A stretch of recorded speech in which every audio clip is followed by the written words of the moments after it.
It's a craft that few master.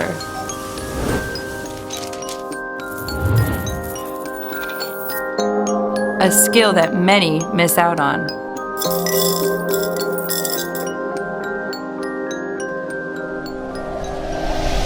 The art of living well.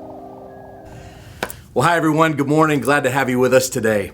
You've probably heard of urban legends. These are myths or superstitions that make the rounds and they eventually become folklore. They're rooted in some sort of local history or pop culture. And so, for example, the curse of the Bambino. This is where, the Boston Red Sox didn't win the World Series for 86 years because of supposedly a bad omen after the team sold Babe Ruth to the Yankees. Or there was this Paul is dead urban legend that said Paul McCartney of the Beatles died in 1966. He was replaced by a lookalike, or more recently, this Slender Man character that supposedly stalks around and traumatizes children. So these myths are called urban legends. And today, I want to talk to you about what I would call a suburban legend. This suburban legend can be very dangerous. Here's the difference, because a whole lot of people actually believe it. And so the suburban legend is this, that more is always better. We've been discipled into this mindset since we were kids. So if when you were a kid, you got one Lego set, well, it's definitely better to have two, right? And three is far better than two. You want the bowl with the more ice cream. You want more toys. You want more friends, more privileges, more allowance, more time added to your curfew. When you enter the working world, you want more responsibilities, more recognition, more pay.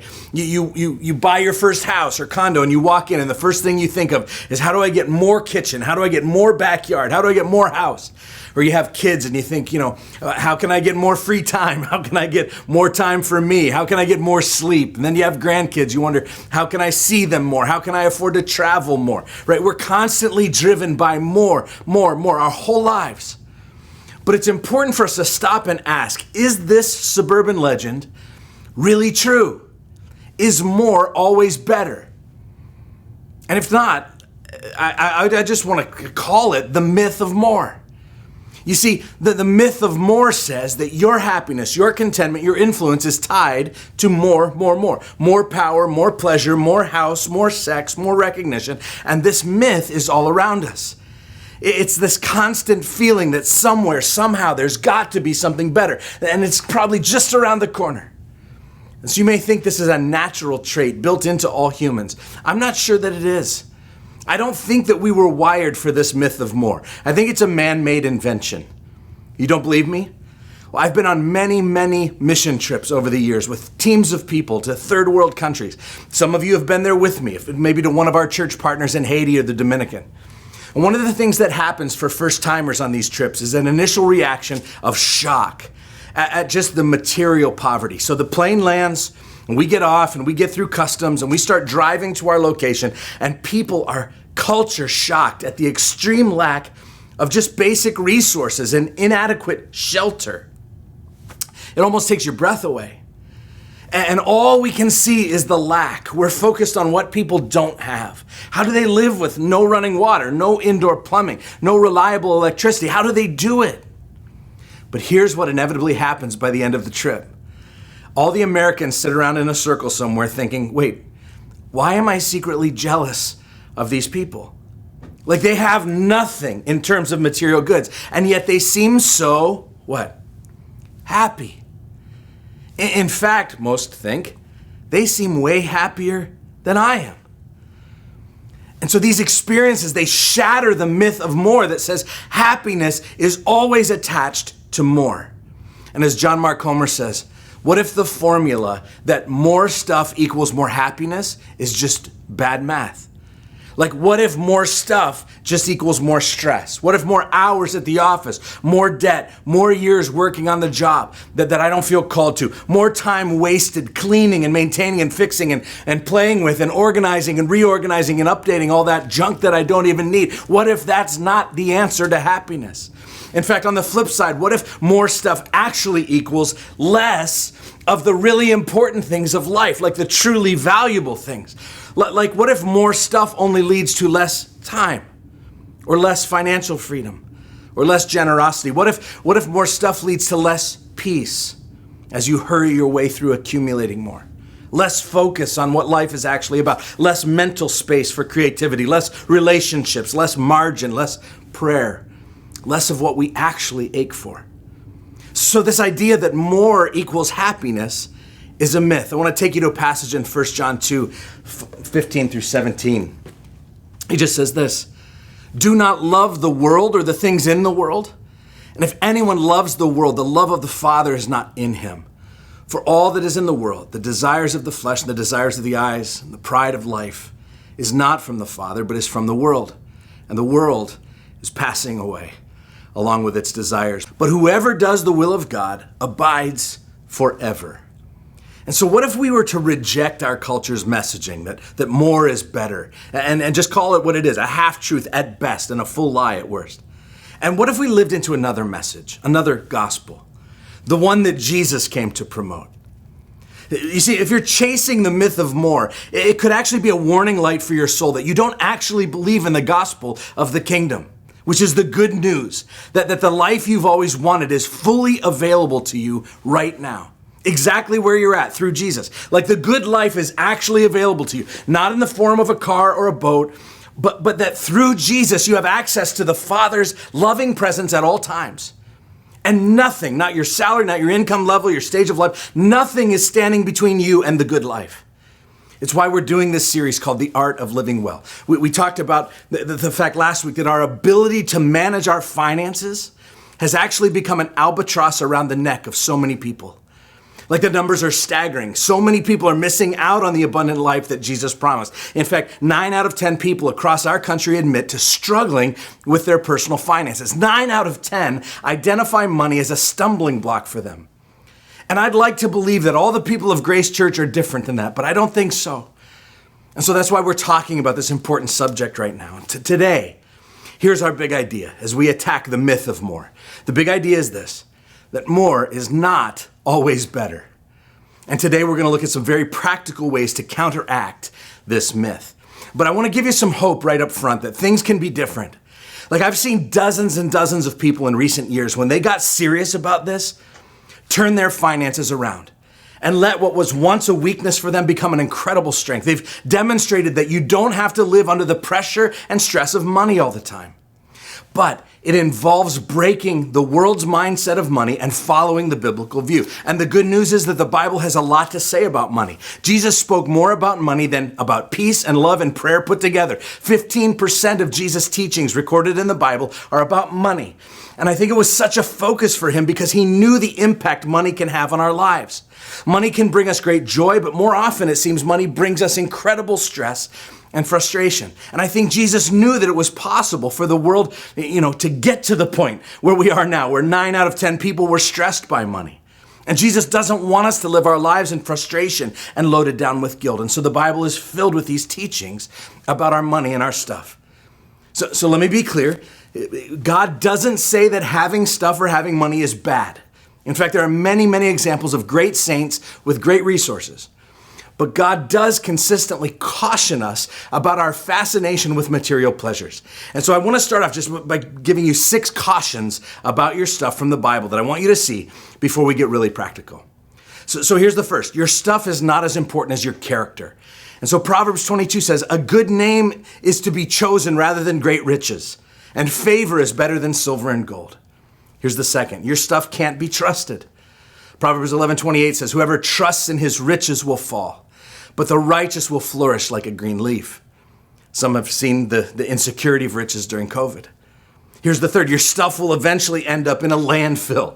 Look at Matthew 6:20 that says, "But lay up for yourselves treasures in heaven where neither moth nor rust destroys and where thieves do not break in and steal." It's all very temporary. Fourth, your stuff isn't as valuable as your soul. Jesus said, "Well, for what will it profit a man if he gains the whole world and forfeits his soul? Or what shall a man give in return for his soul?" Fifth, your stuff can choke out a desire for God. Jesus also said in this parable that there are those who hear the word of God, but as they go on their way, they are choked by the cares and riches and pleasures of life, and their fruit does not mature. Notice, spiritual progress is choked out by the riches and pleasures of life. And here's the 6th caution. It goes exactly with our big idea for today. It's simply this, that more stuff is not always better. Ecclesiastes 4:6 says, better is one handful of quietness than two hands full of toil and a striving after the wind. You see what God is doing here? That when you look at this list, taken as a whole, it's challenging this toxic mindset that says more is always better. Now I want to dial in on that last verse, Ecclesiastes 4:6, because he compares one handful of quietness with two hands full of toil and striving and chasing after the wind. This verse comes right in the middle of a section of the Bible about the vanity of selfish striving. He talks about this striving that comes from envy. That's when we look around at what others have and we start scrambling to try to keep up with them. And he talks about never being satisfied with the riches that we already have. And our eyes are always looking and always searching for more. Does anyone relate to this? Like is any of your striving and toil based on envy?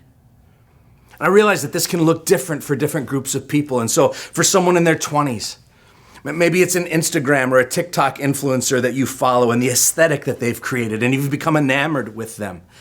And you find yourself thinking, man, if I could just get my apartment to look like that, or if I could just get my meals to come out like their meals, or if I could just get my style to match their vibe, or my abs ripped like that, then my life would be good. And so I'm gonna buy the things, I'm gonna dress in the clothes, I'm gonna arrange my life to kind of fit into this heavily filtered, kind of contrived world. And when I do, then all will be well with me. That's a toiling and a striving that comes from envy. Or the older you get it, maybe it starts looking more like status kind of stuff. If I get the right electronic gadget, or if I get the right car, if I get the right boat or the right vacation spot, or if I get into the right neighborhood. And so many people are striving and chasing to achieve all that. And the author of Ecclesiastes describes it as chasing after the wind. Better is a handful of quietness than two hands full of toil and a striving after the wind. More is not always better. So we have to ask, well, why is one handful better than two? Think about it. If you have one hand available and someone needs a hand up, what can you do? Well, you can give them a hand. And if you have one hand available and God wants to bring a new opportunity into your life, what can you do? You can receive that opportunity. You have a hand that's open and ready. Not both just clenched around your own stuff. And so he says, better to have one handful and be peaceful, one handful and be satisfied and content, than two hands full and chasing around and trying to get more and more and more. Walking around with your hands full, trying to prove to people that you've got it all, that you're successful. And your hands are so preoccupied with the chasing and the striving for more that you can't receive when God actually wants to give. And you can't give when others need to receive. And so we're toiling and we're striving because we've been ensnared by the myth of more. And so I want to get really practical and I want to talk about 3 ways to counteract the myth of more. 3 ways to live out the challenge of Ecclesiastes 4:6. One handful versus 2. I want to thank Craig Rochelle for these categories. But here's the first way. It's just to cut back. Cut back. As many of you know, my wife Kim designs and builds homes, and so we look at a lot of homes. We have design magazines around our house. Her blueprints are all over her office. Sometimes when we go on vacation, we'll even visit some new homes in a new area for her to get new ideas. And so she knows all the latest tastes and trends in new home construction. Now, ironically, our son Caleb and his new wife Emma recently moved into not a new home, but a very old home, about 130 years old to be exact. Now, as you can imagine, the house has been modernized in some important ways, but the original layout and the bones of this little farmhouse are old. Now, I don't know when is the last time you've walked through a really old house, but one of the big differences between an old house and our newly designed houses is the closets. Old houses have like no closets, and the ones they do have are very tiny. In modern houses, we got closets everywhere. There's walk-in closets, walk-in pantries, towel closets, linen closets, laundry closets, toiletry closets, right? But in an old house, man, you were big time if you walked into your bathroom and had one of those mirrors above the sink that had the hidden shelves behind it, you know, those medicine cabinets. Most modern houses don't have those because there are closets for all that stuff. But one of the reasons that the closets in old houses are tiny is because if you were a man living about 130 years ago, you probably had one suit that you wore to church. You maybe had 1 or 2 nice shirts, and then you had a pair of work pants, not jeans. Jeans weren't invented yet. Maybe a couple of work shirts. Maybe you had a nice pair of dress slacks and a pair of work shoes, and that was about it. And ladies, I have no idea what you wore, but apparently it would fit into the nice closet next to all those guy things. Unless it was one of those Victorian bustles, those big structures that would poof out the dress on your backside there, but I bet they had a rack or something to put those in. Anyway, here's my point, okay? Go count the closets in your house. And I'll bet you have a bunch of them. And I'll bet that no matter how many people are living in your house, those closets are all full. Because here's what happens.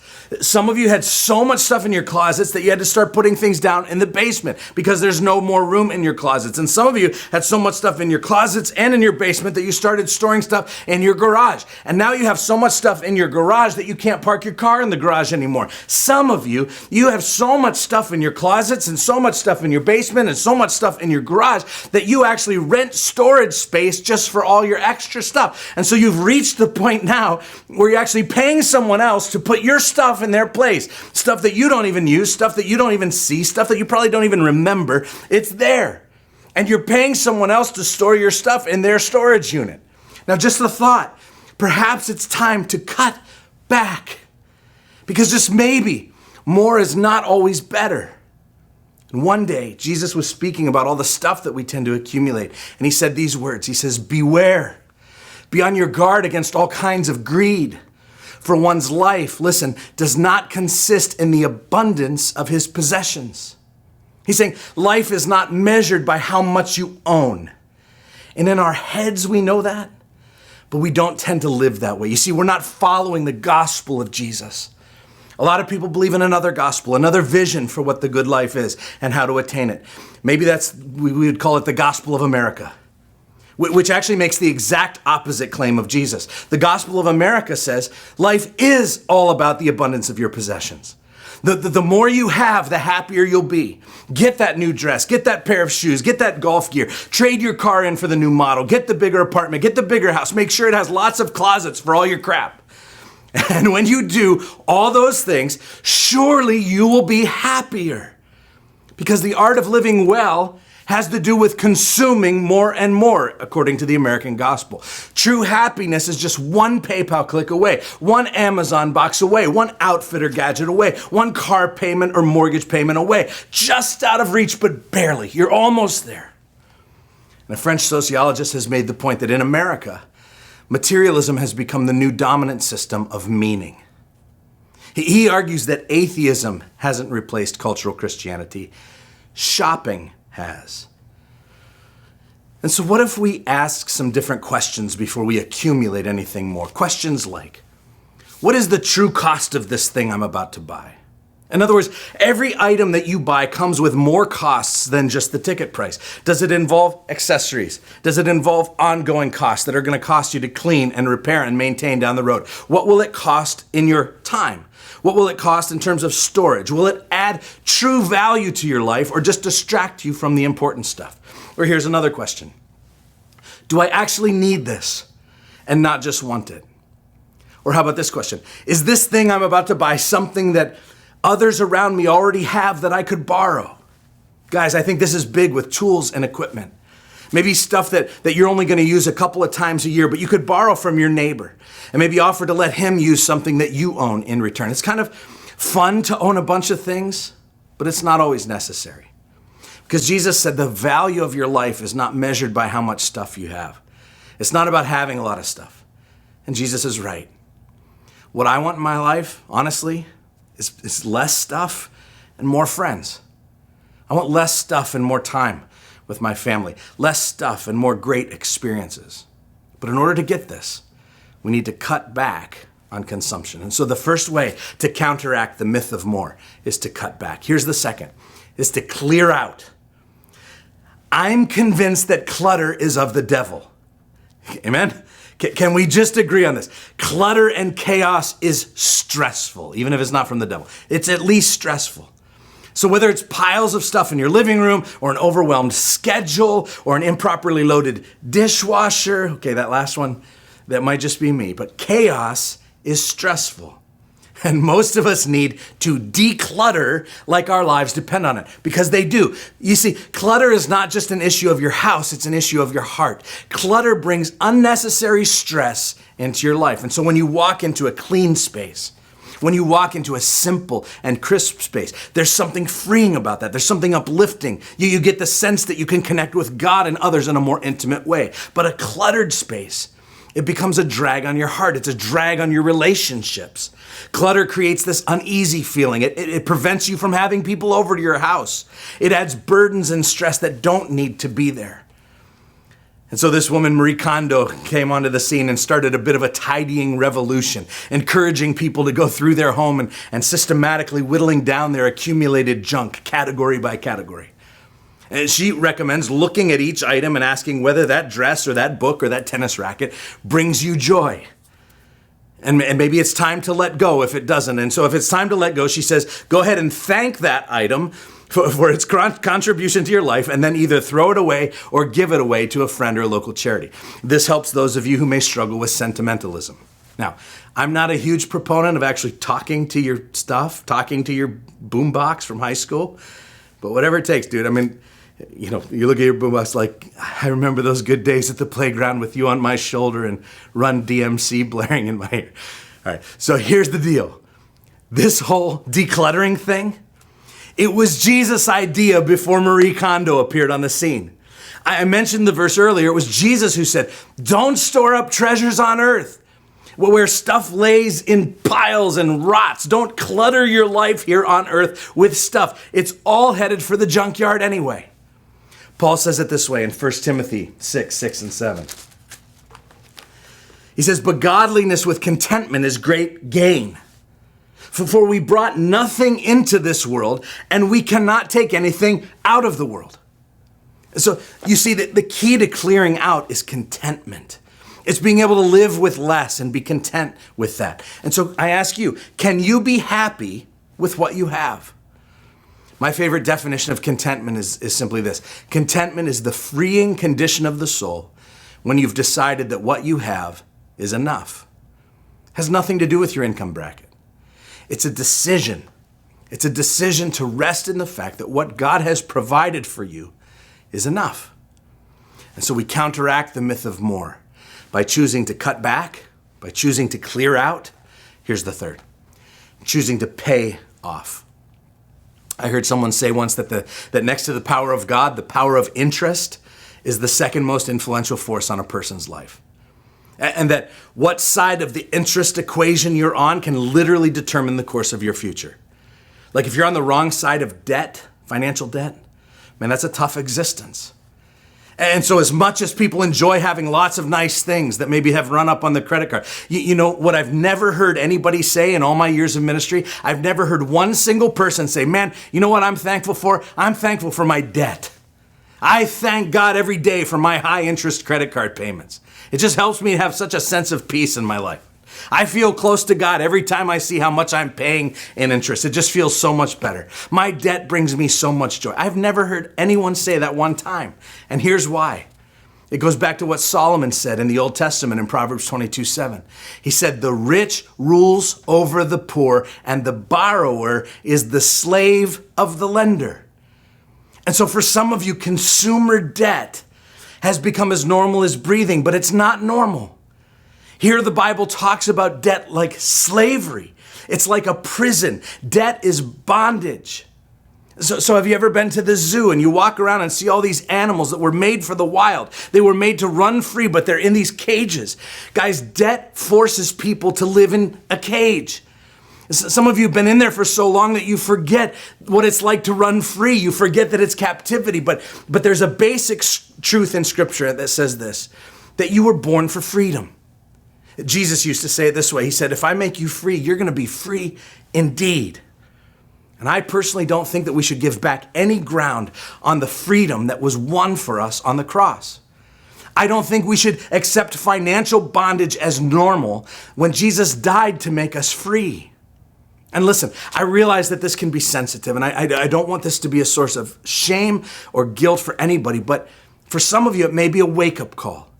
And I promise you that with God's help, You can do this. You can get a handle on this. You can get out of the cycle of debt that you may find yourself in. Now, let me be clear. The Bible doesn't say that you're going to hell if you have a credit card or credit card debt. It's not a salvation issue. But the word that I would use to summarize the Bible's overall view of debt is this word, the word foolish. It's two handfuls of striving after the wind. The only exception is that most Christian financial advisors would say that in normal economic times, that it's acceptable to have some debt on appreciating assets, a reasonable mortgage on a home, reasonable college loan, a well thought through business loan. But other than that, debt like consumer debt should be avoided like the plague, according to the Bible. Let me just summarize some of the realities of debt according to God's economy. Why would we avoid debt? Well, debt obligates you to earning pressures. So if you're neck deep in debt, you can't miss one single paycheck without absolute panic. When you're neck deep in debt, any change in your earnings is life-threatening. It's a really tough way to live. Second, debt undermines your joy.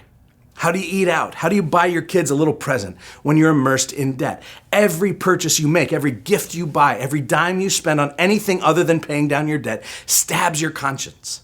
It's not the way God intended for us to live. Debt also erodes opportunities for generosity. I believe every single person is wired in the image of God with a deep desire to give, to be generous. But this impulse is undermined when you're drowning in debt. But finally, debt unmasks character flaws, and it's not fun. This one is tough because if we're honest, not all, but most debt is consumer debt because we buy too much. We try to live beyond our means. Like if you're deep in consumer debt, the day is going to come when you will look yourself in the mirror and you're going to ask, how did this happen? And do you know what the hard answer is going to be? A lack of character. Debt is almost always a symptom of a deeper problem. That's why there's such shame and embarrassment around this issue, because we know deep down that it's fundamentally a matter of character. And so it unmasks things like a lack of contentment, a lack of patience, a lack of trust in God's goodness, a lack of provision, a lack of self-discipline. It's often a sign that we've bought into the world's myth of more philosophy. And so let it be a red flag that points you to something else inside that probably needs to be taken care of. And if that's you today, listen, I realize I'm poking at you, all right? I realize you can click the button and probably turn this off if you want to, but there's one very small but very powerful step that you could take right now to start on the right track. It's just to stop borrowing. Just stop the bleeding right now. Cut up your credit cards. Don't imprison yourself anymore to any more lenders. Make the decision that if you can't pay for it yet, you can't have it yet. Take that first step. We're going to be offering our latest round of Dave Ramsey's Financial Peace University at Grace Church early in 2021, which will be just offer you a fantastic plan for eliminating debt. So what should we do with all this? Let me just call you to two things as a next step. First, for all of you, will you just ask yourself, what do you need to do today to counteract the myth of more? Like, I would encourage you to pick one of those three things we talked about to act on immediately. Either cut back, clear out, or pay off. Do you need to cut back on your accumulation and consumption? What does that look like for you? Limiting your Amazon time, avoiding the accumulation traps that you can fall into? Or maybe you need to clear out. Commit yourself to some decluttering and simplifying of your life. Maybe you need to pay off. Stop the bleeding of your debt. So pick one of those three things to focus on this week. But here's the second, speaking of debt. We have a great website that we've set up. You can go over to whoisgrace.com/theartoflivingwell, the whole word, one word.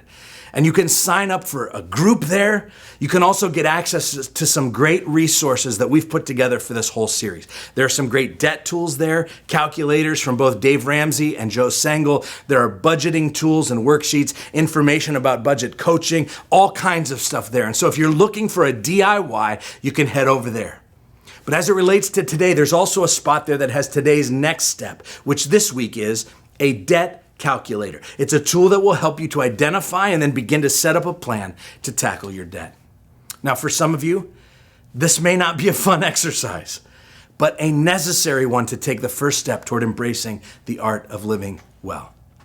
Now, I'm reminded as I close, as I just think about this subject today, It really comes down to two competing worldviews.